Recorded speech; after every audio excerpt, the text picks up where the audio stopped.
We've all heard about how greenhouse gases can cause climate change, but where are all these greenhouse gases coming from?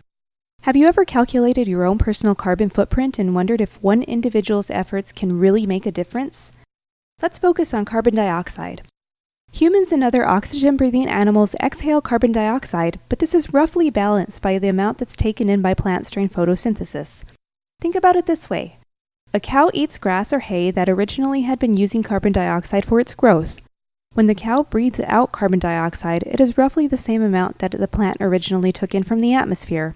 In reality, this is only one small part of a more complex food chain, but it turns out that over the life cycle of plants and animals, the carbon dioxide taken in from the atmosphere by photosynthesis and returned to the atmosphere by respiration balances out, so there's no net increase from breathing. As far as natural sources go, some carbon dioxide is emitted during volcanic eruptions and other outgassing from the Earth. This amount varies from year to year, but is estimated to be up to about 260 million metric tons of carbon dioxide per year. This sounds like a lot, so let's compare it to the amount that's emitted by humans. When hydrocarbons, which are chains of carbon atoms that are saturated with hydrogen, are burned as fuel, carbon dioxide is formed. We emit carbon dioxide when we drive our cars by burning gasoline or diesel fuel. When we turn on the lights or plug in our electronic devices, we are using power that very likely came from burning coal or natural gas.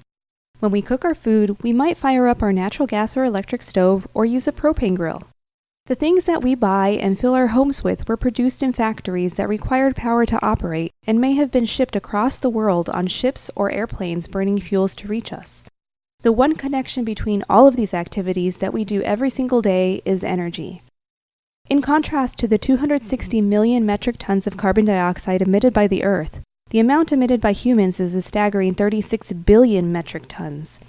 And unlike the carbon dioxide that we breathe, the amount that we emit from burning fossil fuels is not balanced by a reduction, since the fossil fuel carbon had been locked up for millions of years underground before humans began extracting it. Globally, coal usage tops the amount of fossil fuel emissions we release, but oil and natural gas are not far behind. About 91% of the human-emitted carbon dioxide is from energy use, so the types of energy we choose to use have a huge impact on how much carbon dioxide gets emitted into the atmosphere. While it may not seem that your individual actions may make a difference, collectively, all of our actions add up. This doesn't mean that we all have to go back to the Stone Age, but we need to continue to look for ways to become more energy efficient with both electricity and transportation. And we need to use more renewable energy and less carbon-emitting fuels to really make a difference in humanity's carbon footprint.